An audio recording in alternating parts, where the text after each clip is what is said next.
1. I'm an ex-tradesman that quit after 10 years of absolute trash, but I was also public-facing, so I've learned how to contain myself and work well, while also remaining sickening sweet when I have to talk to someone who has no idea what they're talking about. I'm doing a much more chill, relaxing IT job at a university now. Sort of. I swap shift around my peers. But my job when I'm on campus is to give people, mostly students, but sometimes professors, their new computers, laptops, and monitors, or sometimes accessory orders like headsets.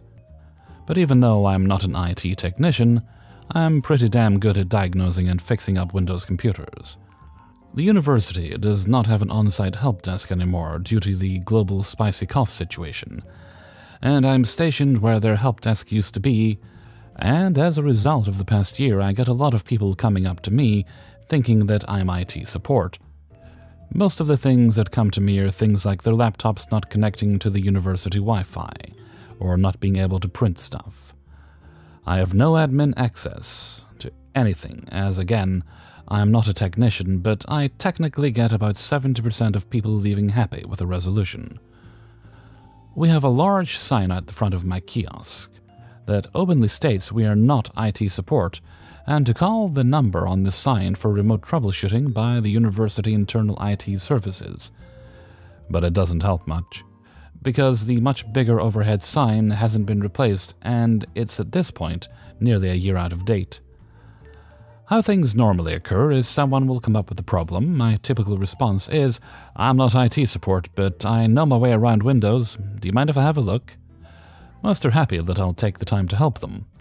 All the while I'm explaining that this kiosk is now for handing over new computers and to take back the ones that are too old, security policy. Anyway, I'll send them off on their way, and they know for future to contact IT support using the phone number. So I'm replying to an email, trying to book in an appointment time for someone to get their new fancy 64GB RAM monster of a desktop, when someone sits down at the kiosk and slams what looks to be a fairly new computer on it with a fair bit of force. It's a student, so I already know where this is going. "You must stop and help me now," they say angrily. I smile and say that I'll help them in a second. Since I remember them from the last time they were on campus, they had disconnected themselves from the Wi-Fi, so I figured it was another easy solution. That wasn't good enough for them. "No, you help me now. You're a help desk. I need help. Do your job. Sit in this chair here and help me." Game on as I move from my chair to the ragged Brock. "Sure thing, what can I do for you?"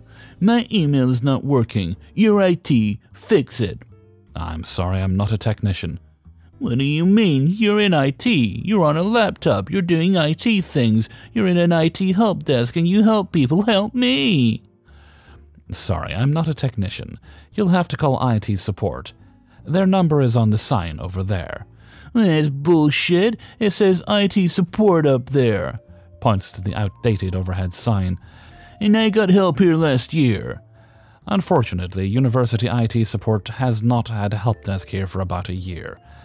As nobody was on site due to COVID, you'll have to call them. Their number is on the sign. "My friend got help here 2 months ago. Don't be a filthy liar." Sounds like they got lucky with an IT support staff member being at the desk. As I'm not a technician, you'll need to call IT. "Well, why can't you get IT down here? You're just being lazy. I hate this. And this computer is useless." It's the base level Microsoft Surface Go. They're absolute garbage. Unfortunately, we only have approval to provide Surface Go laptops to students, as anything more than that has to go to higher education and staff. "This is ridiculous." Absolutely, the Surface Go is a terrible computer. You should ask ITS for approval to get in your device if it's not good enough for you.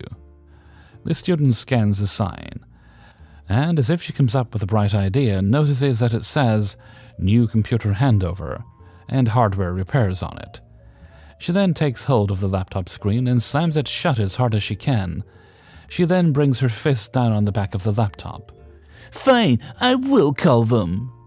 She opens the laptop, freshly smashed screen. "But it's broken. They can't help me." It's at this point I have stood up from the chair and sent a message to my team to call university security, as she's gotten unruly. You did this to your device in front of me, and we do not deal with malicious damage. I would suggest leaving. It's at this point she's getting very aggressive. But it's broken. You do repairs, and you don't want to fix it. You're IT support. You need to help me. I'm a student. You're so bad at your job. She's beginning to shout and get a lot louder and make a bit of a scene, as I stand there with a blank face waiting for my turn to speak to her. It doesn't come. What does come is this absolute idiot reaching over the kiosk to try to take my work laptop. A quick left arm extends out and I've got a pretty good grip on it, while I use my right hand to push her away from it. It's the perfect time for security to rush down. Clearly, I'm not the only one that sent an SOS as they rushed down, saw the crazy bitch and pulled her away. He's IT support. He won't help me. I will fail. It is his fault. It takes quite a bit of time for security to wrench her away, but at this point I've done my job and I'm watching the fireworks. Once she's calmed down, they listen to her story, that she's a student, that I'm IT and I refuse to help her. Security inform her that I'm not actually a support technician and to call the number. She picks up her broken laptop and leaves, with security right behind her. I make a note to our team, adding in university security to make note of the student that was forced to leave and to refuse repairs on the laptop, as it was deliberate damage. 2. Background. I work for a kind of ISP doing in-house testing of systems to design new solutions for customers. This sometimes requires an active internet connection, which had to be activated by our airtime department, as it could be quite expensive in theory. Only the accounting part is done by the airtime department. The actual activations is something we can do ourselves, but not allowed to do without airtime consent. Previously, I had merely asked our local airtime team to activate a system for the duration of the test, then deactivate again once test was completed. And this is where our story begins. A change from upper management meant that our local airtime department got cancelled and all its functions were moved back to HQ in another country. This worked out okay for a short time, until someone in management brought in a new boss for the company's airtime department. Meet Power Boss. A new boss with little insight into how operations work, but with extremely anal desire to make sure every little rule is followed to the letter. Does not matter if it makes sense or not. I quickly started to get a massive dislike towards this boss. We have all sorts of little conflicts. Example 1. I file a request to have a system activated within the current week, as we have a major, one of the biggest companies in the world, customer coming by to see the systems late in the following week. It takes time for the databases to fill up once the system is activated, so it is important this is done in good time to allow for this. I hear nothing during the week but assume all is okay, until Monday morning when I found out the system is not activated. For data to fill up, only airtime can do this portion of the activation. I call the airtime department and ask what's going on, why has it not been activated? Power Boss decided to take the activation out of the standard queue to show it to the team, for an internal training how to do activations. I am of course furious at this point. Why they have not called me or informed me about this is a major problem. I insist they do this now. Power Boss informs me that this is his decision and he's okay with this. At this time I kind of lose it and inform him politely but firmly that he has one job, and that it is to ensure that systems get activated. And he best do that job. If not, I will have to take it to his superiors in order for the system to be activated ASAP, so it can be ready for presentation with the potential customer. The system gets activated during that day, but the following day, I learn from one of the upper management bosses that Power Boss has reached out to HR and threatened to file a personal harassment case against me. HR denies this, though, as they saw no reason for it. I'm like, WTF, a harassment case over asking someone to do their job. Cue example 2, and the malicious compliance. I need an urgent activation of a system, and for this, we, with the new system, have to file activation reports with all details, quite tedious for something purely internal and temporary. Nonetheless, I do this and I send it over. It gets rejected by PowerBoss because it has not been signed by one of the VPs, who are the only one authorized to activate a system for a customer with a write-off in the thousands of USD. Though it is kind of a theoretical thing, as the internal cost is virtually nothing. I try to argue that it is quite a lot of work to chase down a VP for a signature, when it's a very limited time and purely internal. PowerBoss denies this and says very firmly, "Only people on the list in the bottom of the activation form are allowed to approve this. Your name is not on this list, so you cannot approve. Talk to the VP." It takes time, but I chase down a VP in another country, and I get him to sign the document and get the system activated. A couple of weeks later, PowerBoss is in our new call center in Asia, out to do a demonstration on how the systems work and what it looks like in real life. Turns out that PowerBoss needs the system activated and calls in and requests this. By some stroke of absolute luck, I pick up the phone. "Hello, I need System XX activated." "Do you have a signed activation form?" "I don't need one. I'm telling you to activate the system." "According to yourself, all activations must have an activation form." "Fine, I'm sending it now." "I do not see any signature on this form. It needs to be approved by a VP." "But I'm head of airtime. This is me writing these forms. I decide who can approve and who cannot." "Your name is not listed on the form as one of the people who are allowed to approve." At this time, he's yelling at me, "Clearly that is a mistake in the form. Just activate!" "Only authorized personnel can do this. Your name is not on the list." "Fine!" Then hangs up. My God, it felt good. PowerBoss obviously complained to one of the VPs about this, but they merely shrugged and said that he himself had made the rules and the documents, that I was merely following the rules that he himself had set. It's been 5 or 6 years since that incident. I've been promoted, so the amount of interactions I have with PowerBoss is extremely limited. When he does write to me requesting whatever, I simply ignore all his emails. I have made it a thing to never respond to any email he sends out, or if I do respond, I remove him from the trail. This seems to have worked quite well, as I have 0 conflicts with him. 3. This happened over the summer, and I just signed the papers so I can finally talk about it. I leased a new car from a common, cheaply manufactured dealership in the US. Now, the car is 18 months old, and I brought it to the dealership before work to be checked because it was driving a bit sloppy. I get a phone call while I'm at work, and it turns out to be a major component, and they would not let me drive it home because it wasn't safe. The part was also on back order, so no estimated return. The manager informed me there were no loaner cars I could use, because they had to sell them all due to the car shortage. They offered to reimburse me $50 a day for a rental, but a rental would cost me over double that. I couldn't use my insurance to cover any rentals because my car hadn't been in an accident.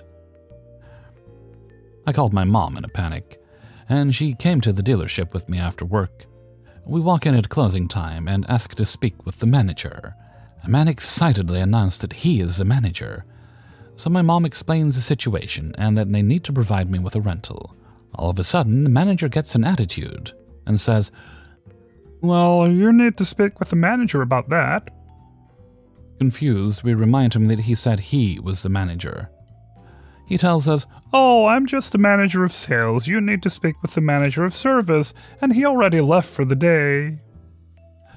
Since there is no public transportation in the area and I need to get back and forth to work, we ask him to get the service manager on the phone.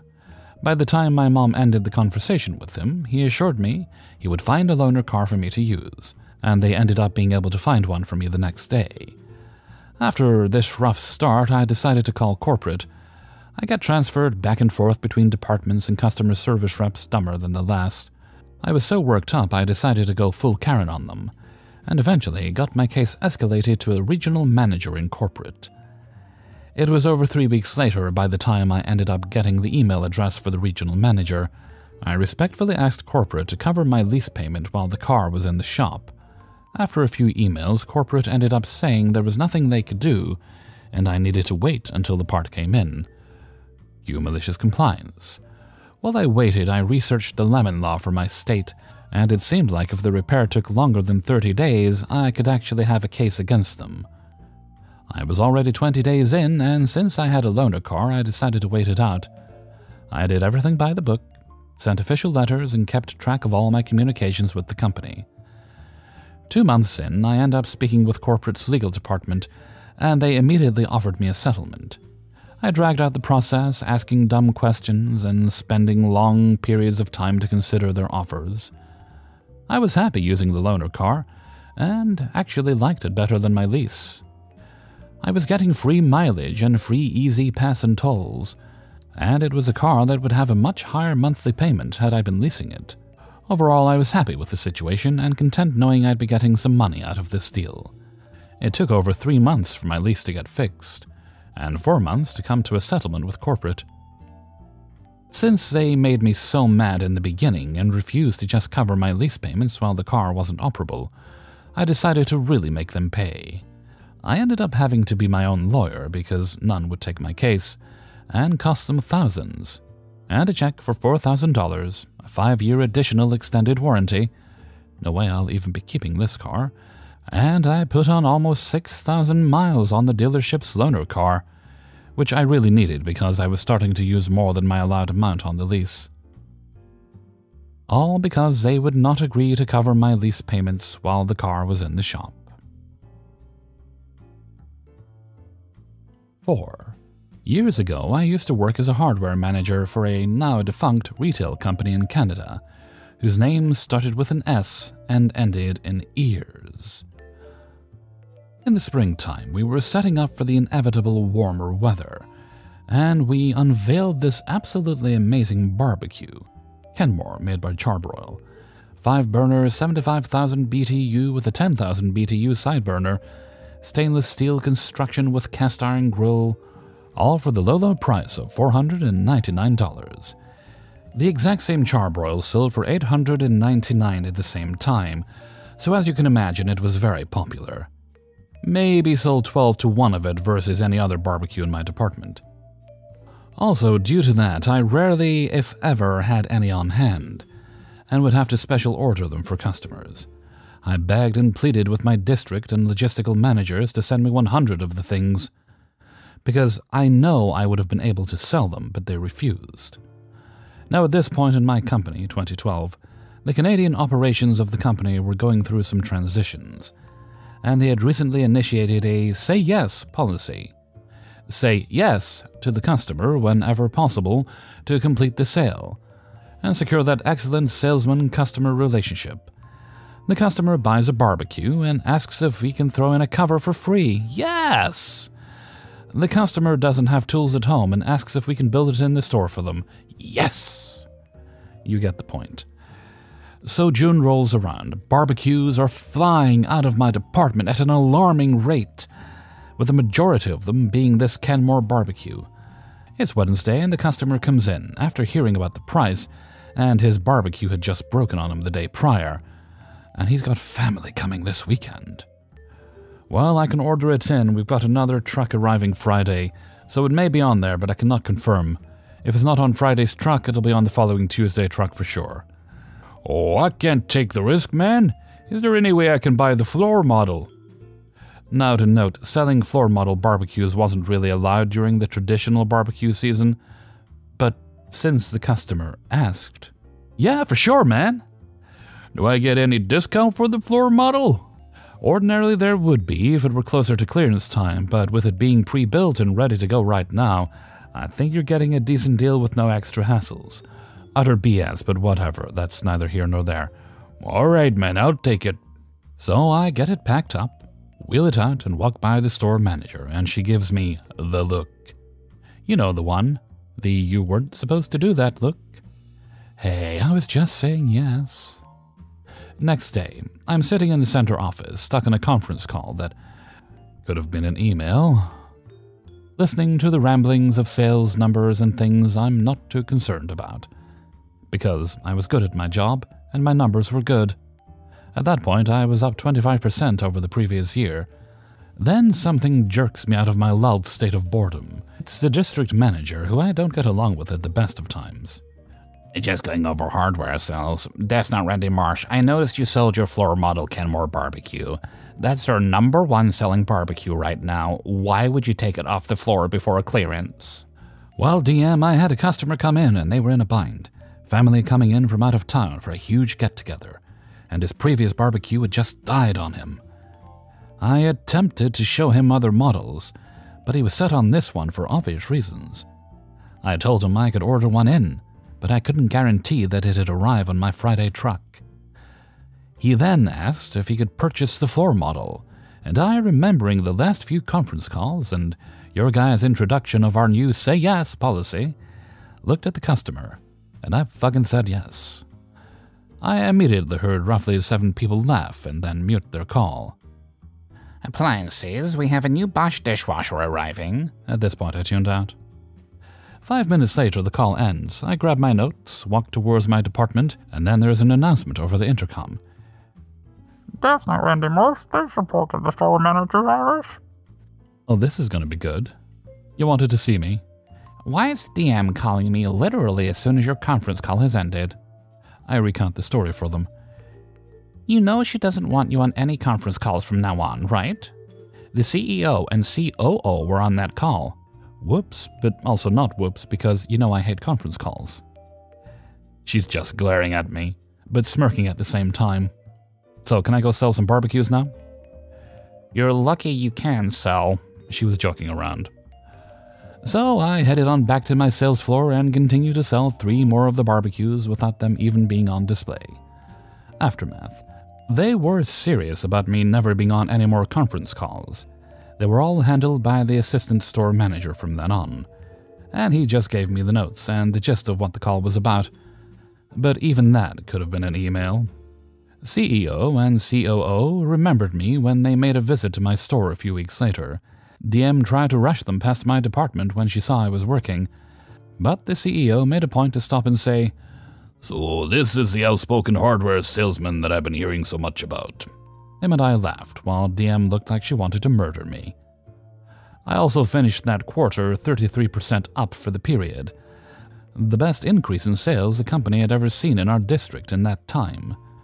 I left the company in October of 2012 after 4.5 years, and the whole company shut down roughly 5 years later. 5. So there I was on a nice afternoon just after lunch, standing the Pier Access security watch at Pier 3, Norfolk Naval Base. This would have been about 2002. I was a second-class E5 stationed aboard the USS Minneapolis St. Paul, SSN 708. Pier access was pretty simple. Vehicles came through the vehicle access gate with proper credentials.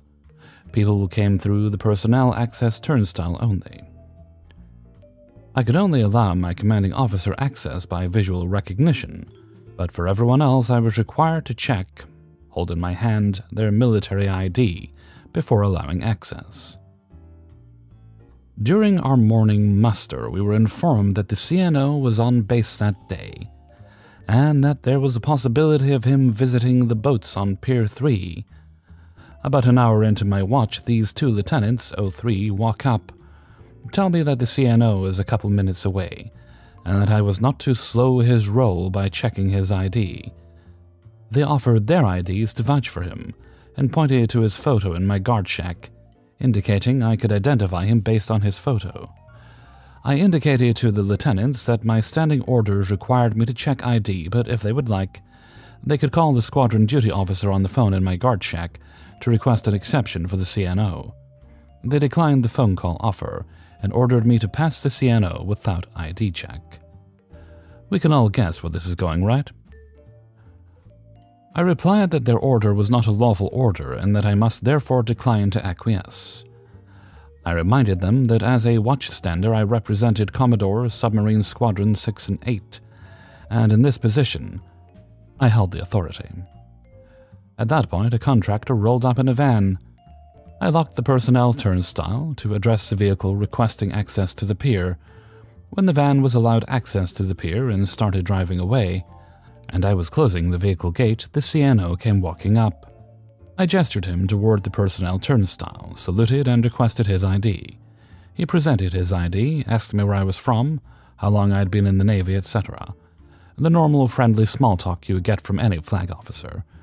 I returned his ID, saluted, and wished him a good day, ignoring the stink eye from the lieutenants. About 10 minutes later, my chief of the boat, COB, Command Master Chief, comes walking up. I expected to be speaking to someone as I watched the CNO cross the bow to the MSP, and I knew those lieutenants would try to stir something up. What I expected was the COB to chuckle and say something like, "I heard you had a bit of drama with those lieutenants," or something like that, especially considering that the Navy was well into the era of procedural compliance above all else. Oh no. The COB was there to chew my ass. He relieved me from my watch and disqualified me from standing watches. This was really bad for me and the whole duty section. All the submarine duty sections were stretched really thin due to all the extra security watches required post 9/11. We were already working 24-hour duty day every 72 hours, and the Navy also implemented mandatory sleep period requirements for watch standards, which meant no duty sections had room to lose anyone. While I was pretty flabbergasted, our COB was part of the new generation of Senior Leadership Academy douchebags, so it wasn't entirely unexpected. After being relieved, I went back to the boat and talked to my chief and department head to no avail. Tried to talk to the COB, and managed to get yelled at some more, and score some extra duty on the weekend. The CNO was still there, so the CO and XO were not immediate options. I asked one of my buddies to stand by for duty section requirements and walked over to Squadron HQ, and told the squadron duty officer what just happened on the pier. He walked me over to the Commodore's office, left me in the yeoman's office for a second, then called me in. The Commodore listened to what happened, then sent me back out to his yeoman to have a seat. About 15 minutes later, in walks my CO, XO, and COB, and the navigator, my department head. I think the COB is the only one who really knew what was going on. He noticed me in the yeoman's office and gave me a nice look, just before we were all ushered in to see the Commodore. The Commodore was impressively proficient at chewing ass, and he did it all in front of me. When he was done, he verified with the COB that all qualifications were as they were before the incident. The Commodore then asked if all was well with me. Looking at the COB, I suggested that I may have won this battle, but with 2 years still left on the boat, I was sure to pull every crap job. The Commodore shook my hand, passing one of his squadron coins. He then wrote his personal cell number on one of his business cards and said if I ever felt mistreated on the boat, I was to call him immediately. When we left, I walked out with the nav over to McDonald's for a Coke and to talk about what happened. The CO, XO, and COB left together, and I heard the CO yell at the COB, "What the fuck was that shit show all about?" At McDonald's, the nav told me the senior officers were in the wardrobe having coffee with the CNO and had to cut it short when the yeoman informed the CO that he, XO, and nav and the COB were needed at squadron on an urgent matter. When the CNO heard that, he said, "Well, I've taken up enough of your time," and ended their chat. The MSP had a horrible boat the whole time I was there, 4 suicides and a 5th attempt in the 4 years I was there. Several people in leadership roles were fired during that 4 years, including the COB in this story and his predecessor. Hey everybody, Hellfreezer here, and thank you very much for listening to Revenge's Ice Cream, episode 201. And thank you very much to everybody who allowed me to use their stories in this video. Please do give the like button a respectful boop on the way out if you'd be so good. Thank you kindly. Right, let's see. Let's move right along to Hellfreezer's question of the day. And today's question is: a holiday tradition that you've always kept with you even if you're not that big into celebrating the holidays. Like for me, it is imperative that every Christmas I buy something called Madeira cake and also a packet of shortbread and a tin of chocolates. Obviously, there's real food as well, but it's a family tradition. It's always been that way since I was young. Those things must be purchased and have them in the house for use during the holiday period. I don't bother with Christmas anymore. I don't even put up a tree or decorate. I have a tree somewhere. I don't care. It doesn't matter. I'm not putting it up. It just doesn't mean anything to me. It's just gradually meant less and less as times went on, and I'm comfortable with it. And it's not like a grumpy way, like you know, humbug, that sort of thing. No, I'm just not interested. Maybe that'll change one day. Maybe something will rekindle that desire. You never know. But I'd love to hear about your traditions that you've always kept with you, no matter what. Please do leave them in a comment below. And with that, I'm going to head off for now. So until next time, thank you very much for listening, and take very good care of yourself.